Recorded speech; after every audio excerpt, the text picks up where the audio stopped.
Assalamualaikum warahmatullahi wabarakatuh. Dupangkeun kami abdi Kiara Haura Insiyah di SMP Bina Insani. Abdi bari nyaritakeun dongeng sasakala Danau Pondano. Wilujeng ngakseni. A long time ago, there lived two kingdoms in northern Sulawesi, the kingdom of the north and the kingdom of the south. And one day, in the northern kingdom was born a princess named Marimba, and from the southern kingdom was born a prince named Maharimba. They never met each other until destiny united them. The conflict started when Marimba, from the northern kingdom, became the king's only child, and because she is a girl, she cannot continue her father's throne. And then came a time where her father has to go for a very, very long time, leaving the kingdom without anyone in charge. So, the king already has a plan for Marimba on what to do while he is gone.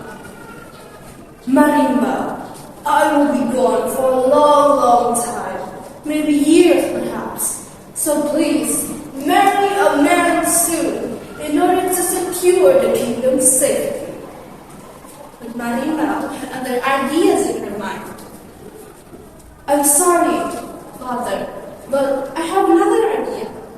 What if instead I dress like a man and I act like a man, so that I can take the throne as well, and also secure the kingdom's safety?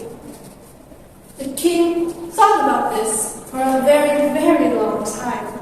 But as the departure day came closer and closer and closer, he was forced to agree. Very well, Marimba, but please remember, if you are going to be king, then remember to not marry anyone during this time, or else the kingdom will be in grave danger. Marimba swore by her heart and studied all about the male characteristics. In fact, she herself learned how to axe and sword. And one day, she decided to rose to the throne and became king. And on the other side of the kingdom, on the southern kingdom, Maharimba was in a similar situation. He was a lonely prince and he liked being alone. And he did not want to marry anyone because he knows that if he did, he will be in honor of his father's wishes rather than his own. So he made a declaration.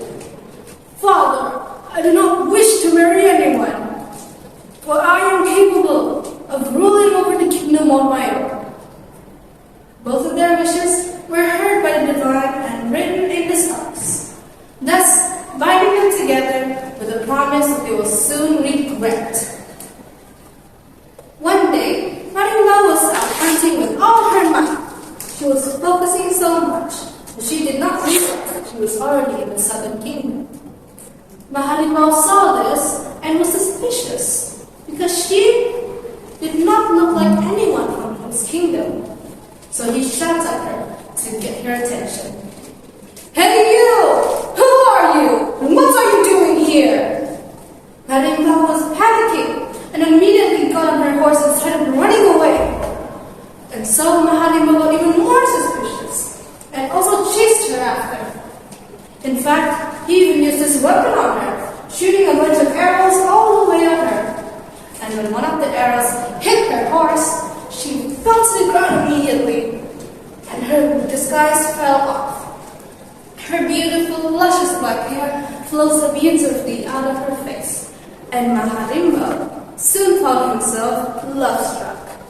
He was so surprised by this that he was basically speechless. But he hesitated and asked, "Excuse me, miss, are you okay?" But Marimba was still in denial. "How dare you call me miss? I am the prince from the northern kingdom. You dare to call me such a name?" But Marimba only believed what his eyes had seen. "There is no prince with a beauty like what you have, princess." And so Marimba was also dazzled by Maharimba's dazzling charms. and they both soon fell in love with each other. They bonded over their similar lives as royalty and secretly had this little relationship behind closed doors. But as all love does, Marimba really wanted to marry Mahalimba.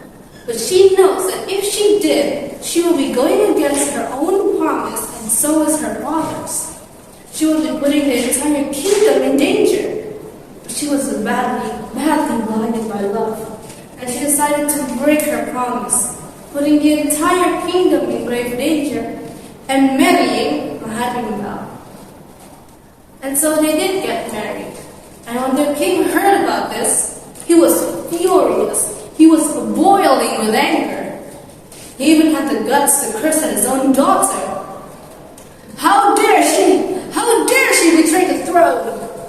I hope the gods will avenge her little betrayal. And so the divine did hear her father's wishes. And one day, although they were happily married, nature decided to say otherwise. Rain started to pour violently as a little earthquake started to become a larger one. Storms soared across the sky and thunders roared. And soon, the little river between the two kingdoms was ripped apart in that catastrophic earthquake, soon filled with water by the rain. And they were engulfed in the waters and became the large lake known now as Lake Ondana. And now, that lake has become a testament to the moral of the story, that promises should not be broken no matter how small, because they are built by love and trust. Thank you for listening. Wassalamualaikum warahmatullahi wabarakatuh.